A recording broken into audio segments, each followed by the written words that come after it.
Hi, it's me again with Corel Draw Tips and Tricks, and somebody sent me this file and they're having trouble getting an outline around it, and I've got it pretty good. It's got some rough spot. It's hard to put using the boundary tool because if you have all these open spots, I mean the whole thing is hairlined, but it can be done.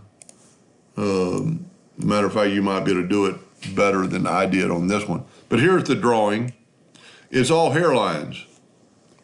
So all I did was take the drawing and double click on it and make the outline in like 5 millimeters, and it made it solid black. Now I'm going to take that item and that takes away a little bit of the points, so it might be too much. So let's use this one right here that I made the lines, and then I took it and you could see the little white spots.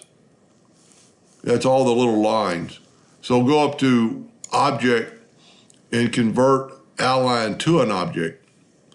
And it does it really fast, but on yours it might do a little slow because I'd already had it done.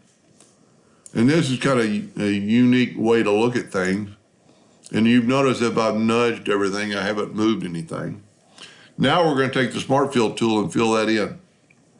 And what it's doing is it's filling in everything but the owl. Now we're going to nudge that over, and I've got an outline of the owl.